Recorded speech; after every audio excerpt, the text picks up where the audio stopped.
Marc, chapitre 14. La fête de la Pâque et des pains sans levain devait avoir lieu 2 jours après. Les chefs des prêtres et les spécialistes de la loi cherchaient les moyens d'arrêter Jésus par ruse et de le faire mourir. Ils se disaient en effet que ce ne soit pas pendant la fête, afin qu'il n'y ait pas d'agitation parmi le peuple. Comme Jésus était à Béthanie, dans la maison de Simon le lépreux, une femme entra pendant qu'il se trouvait à table.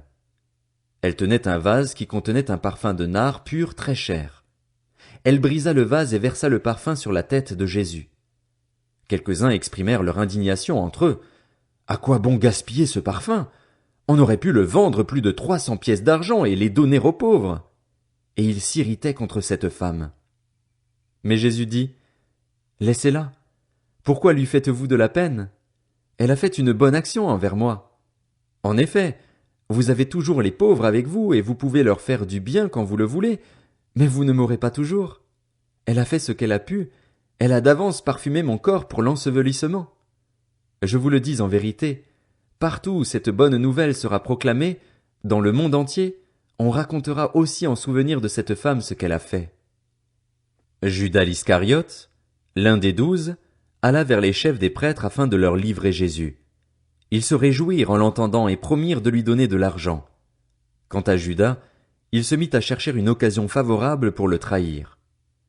Le premier jour des pains sans levain, où l'on sacrifiait l'agneau pascal, les disciples de Jésus lui dirent « Où veux-tu que nous allions te préparer le repas de la Pâque ?» Il envoya 2 de ses disciples et leur dit « Allez à la ville, vous rencontrerez un homme qui porte une cruche d'eau. Suivez-le. Là où il entrera, dites au propriétaire de la maison « Le maître dit, où est la salle où je mangerai la Pâque avec mes disciples? Alors il vous montrera une grande chambre à l'étage, aménagée et toute prête. C'est là que vous nous préparerez la Pâque. » Ses disciples partirent, arrivèrent à la ville et trouvèrent tout comme il le leur avait dit, et ils préparèrent la Pâque. Le soir venu, il s'y rendit avec les 12. Pendant qu'ils étaient à table et qu'ils mangeaient, Jésus dit, « Je vous le dis en vérité, l'un de vous, qui mange avec moi, me trahira. » Ils devinrent tout tristes et lui dirent l'un après l'autre, « Est-ce moi? » Il leur répondit, « C'est l'un des 12, celui qui met la main dans le plat avec moi. Le Fils de l'homme s'en va conformément à ce qui est écrit à son sujet, mais malheur à l'homme par qui le Fils de l'homme est trahi. Mieux vaudrait pour cet homme qu'il ne soit pas né. » Pendant qu'ils mangeaient, Jésus prit du pain et, après avoir prononcé la prière de bénédiction, il le rompit et le leur donna en disant, « Prenez, mangez, ceci est mon corps. » Il prit ensuite une coupe et, après avoir remercié Dieu, il la leur donna et ils en burent tous. Il leur dit, « Ceci est mon sang, le sang de la nouvelle alliance, qui est versé pour beaucoup. Je vous le dis en vérité, je ne boirai plus jamais du fruit de la vigne, jusqu'au jour où je le boirai nouveau dans le royaume de Dieu. » Après avoir chanté les psaumes, ils se rendirent au mont des Oliviers. Jésus leur dit, « Vous trébucherez tous, cette nuit, à cause de moi, car il est écrit, « Je frapperai le berger, et les brebis seront dispersées. » Mais, après ma résurrection, je vous précéderai en Galilée. Pierre lui dit, « Même si tous trébuchent, ce ne sera pas mon cas. » Jésus lui dit, « Je te le dis en vérité, aujourd'hui, cette nuit même, avant que le coq chante 2 fois, toi, tu me renieras 3 fois. » Mais Pierre reprit plus fortement, « Même s'il me faut mourir avec toi, je ne te renierai pas. » Et tous dirent la même chose. Ils se rendirent ensuite dans un endroit appelé Gethsémané, et Jésus dit à ses disciples, « Asseyez-vous ici pendant que je prierai. » Il prit avec lui Pierre, Jacques et Jean, et il commença à être saisi de frayeur et d'angoisse. Il leur dit, « Mon âme est triste à en mourir.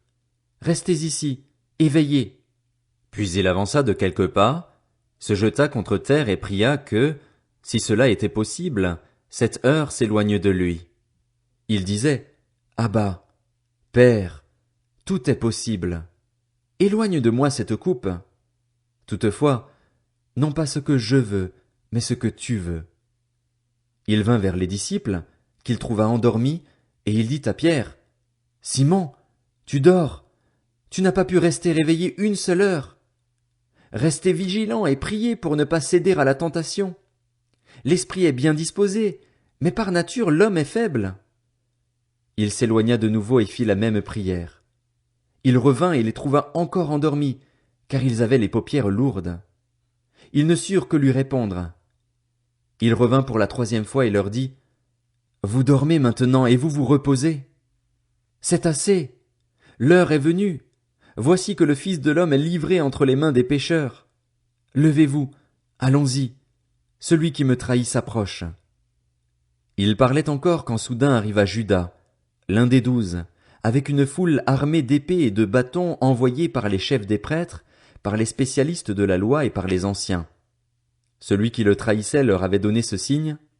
L'homme auquel je donnerai un baiser, c'est lui. Arrêtez-le et emmenez-le sous bonne garde. Dès qu'il fut arrivé, il s'approcha de Jésus en disant, Maître! Et il l'embrassa. Alors ces gens mirent la main sur Jésus et l'arrêtèrent. Un de ceux qui étaient là tira l'épée, frappa le serviteur du grand prêtre et lui emporta l'oreille. Jésus prit la parole et leur dit, Vous êtes venus vous emparer de moi avec des épées et des bâtons, comme pour un brigand. J'étais tous les jours parmi vous, enseignant dans le temple, et vous ne m'avez pas arrêté. Mais c'est afin que les Écritures soient accomplies. Alors tous l'abandonnèrent et prirent la fuite. Un jeune homme le suivait, habillé d'un simple drap. On l'attrapa, mais il lâcha le drap et se sauva tout nu. Ils emmenèrent Jésus chez le grand prêtre, où se rassemblèrent tous les chefs des prêtres, les anciens et les spécialistes de la loi. Pierre le suivit de loin jusqu'à l'intérieur de la cour du grand prêtre. Il s'assit avec les serviteurs et il se chauffait près du feu. Les chefs des prêtres et tout le Sanhédrin cherchaient un témoignage contre Jésus pour le faire mourir, et ils n'en trouvaient pas. Beaucoup rendaient en effet de faux témoignages contre lui, mais les témoignages n'étaient pas concordants.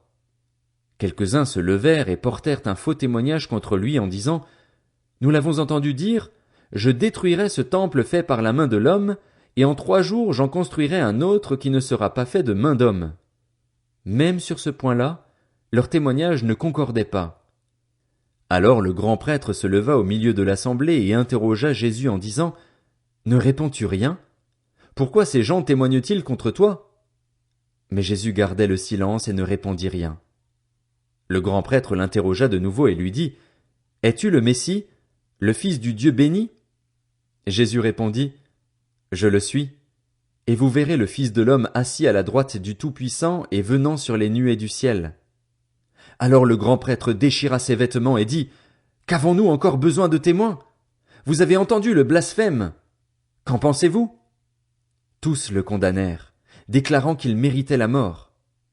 Quelques-uns se mirent à cracher sur lui, à lui mettre un voile sur le visage et à le frapper à coups de poing en lui disant « Devine !» Même les serviteurs le frappaient en lui donnant des gifles. Pendant que Pierre était en bas dans la cour, une des servantes du grand prêtre arriva. Elle vit Pierre qui se chauffait, le regarda et lui dit « Toi aussi, tu étais avec Jésus de Nazareth. » Il le nia en disant « Je ne sais ni ne comprends ce que tu veux dire. » Puis il sortit pour aller dans le vestibule. Alors un coq chanta. La servante le vit et se mit à dire de nouveau à ceux qui étaient présents « Il fait partie de ces gens-là. » Il le nia de nouveau. Peu après, ceux qui étaient présents dirent encore à Pierre « Certainement, tu fais partie de ces gens-là, car tu es galiléen, tu as le même langage. » Alors il se mit à jurer en lançant des malédictions. « Je ne connais pas cet homme dont vous parlez. » Aussitôt, pour la 2e fois, un coq chanta. Pierre se souvint alors de ce que Jésus lui avait dit « Avant que le coq chante 2 fois, tu me renieras 3 fois. » Et en y réfléchissant, il pleurait.